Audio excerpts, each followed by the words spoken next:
Di desa Bangka Belitung, hiduplah si penyumpit, pemuda ahli sumpit dan pramu obat, yang dikenal ramah dan baik hati. Namun, ia harus menanggung utang ayahnya kepada Pak Raje, kepala desa yang kaya namun terkenal licik dan serakah. Utang ini menjadi beban berat, membuat si penyumpit terus bekerja keras tanpa henti. Suatu hari, Pak Raje memerintahkan si penyumpit untuk menjaga sawahnya yang luas dari serangan babi hutan, sebagai cara untuk melunasi utang. Si penyumpit tahu ini tugas yang berbahaya, tapi ia harus menerimanya. Malam demi malam, ia berjaga sendirian di gubuk tengah sawah, sumpit andalannya selalu siap siaga. Tekadnya kuat, meskipun udara malam dingin dan sepi. Pada malam bulan purnama, seekor babi hutan besar tiba-tiba muncul dan mulai merusak tanaman. Shoot! Si penyumpit segera membidik, dan anak sumpitnya tepat mengenai sasaran. Babi hutan itu meraung kesakitan dan lari terhuyung-huyung masuk ke dalam hutan. Si penyumpit, khawatir babi itu akan kembali merusak, segera mengikuti jejak darah yang menetes, menembus kegelapan hutan lebat. Ia tidak tahu, jejak darah itu akan membawanya pada takdir yang luar biasa. Si penyumpit mengikuti jejak darah hingga sampai di sebuah celah hutan yang sunyi dan disinari rembulan. Di sana, ia terkejut bukan kepalang. Bukan babi hutan yang ia temukan, melainkan seorang wanita cantik jelita yang terbaring lemah. Ia mengenakan pakaian berkilauan dan memiliki luka bekas sumpit di pahanya. Babi hutan yang ia bidik ternyata adalah jelmaan Putri Malam, penjaga hutan. Melihat Putri Malam meringis kesakitan, si penyumpit tidak gentar. Naluri baiknya muncul. Ia segera membersihkan luka sang putri dan membalutnya dengan ramuan herbal andalannya. Putri Malam tersentuh oleh kebaikan tulus si penyumpit yang tanpa pamrih. Ia telah membuktikan hati yang murni, bahkan kepada makhluk yang ia anggap musuh. Sebagai balasannya, Putri Malam berterima kasih dan berkata, "Terimalah hadiah ini, pemuda baik hati." Tiba-tiba, tanah di dekat mereka terbuka, memancarkan cahaya emas. Di dalamnya, terdapat peti yang penuh dengan emas, permata, dan berlian yang berkilauan tiada tara. Si penyumpit terkejut, tak percaya dengan keberuntungan ini.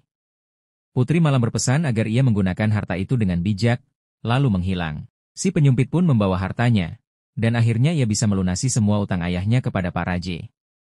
Ia pun memulai hidup baru yang sejahtera. Kabar kekayaan si penyumpit segera menarik perhatian Pak Raje. Matanya gelap oleh rasa iri dan keserakahan. Ia mendesak si penyumpit untuk menceritakan rahasia kekayaannya. Meskipun si penyumpit sudah memperingatkan tentang bahaya niat jahat, Pak Raje tidak peduli. Ia hanya memikirkan harta yang jauh lebih banyak. Malam itu juga, Pak Raje pergi ke sawahnya dengan sumpit yang dipinjam. Ia sengaja merusak sawahnya sendiri untuk memancing babi hutan. Tak lama, seekor babi hutan, Putri Malam, muncul. Dengan niat buruknya, Pak Raje membidik. Namun karena ia tidak ahli dan niatnya jahat, bidikannya meleset atau hanya melukai sedikit. Babi hutan itu, yang marah karena niat buruknya, segera menyerang balik dengan ganas. Pak Raje berteriak ketakutan, ia mencoba melarikan diri namun terlambat. Babi hutan itu menyerangnya, melukai tubuhnya dengan parah. Ia terhempas tak berdaya dan terkapar di tengah sawah yang hancur, nyaris meregang nyawa. Serakah dan kebodohannya sendiri telah membawanya pada bencana yang mengerikan. Mendengar kabar buruk tentang Pak Raje, si penyumpit tak tinggal diam. Meskipun Pak Raje selama ini jahat kepadanya, hati mulia si penyumpit mendorongnya untuk menolong. Ia bergegas membawa ramuan dan mantra penyembuh terbaiknya untuk menyelamatkan Pak Raje yang sudah sekarat. Berkat ketulusan si penyumpit, Pak Raje perlahan pulih. Peristiwa ini mengguncang jiwanya. Pak Raje akhirnya benar-benar bertobat dari sifat licik dan serakahnya.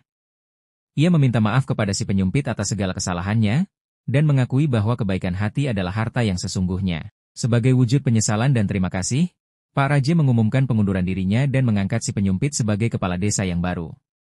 Ia juga menikahkan putrinya dengan si penyumpit. Desa pun bersukacita. Si penyumpit memimpin dengan adil, menggunakan hartanya untuk kesejahteraan semua warga. Ia dan istrinya hidup bahagia, dan desa menjadi makmur di bawah kepemimpinannya. Kisah si penyumpit menjadi pelajaran abadi bahwa kebaikan hati dan ketulusan akan selalu membawa kebahagiaan sejati.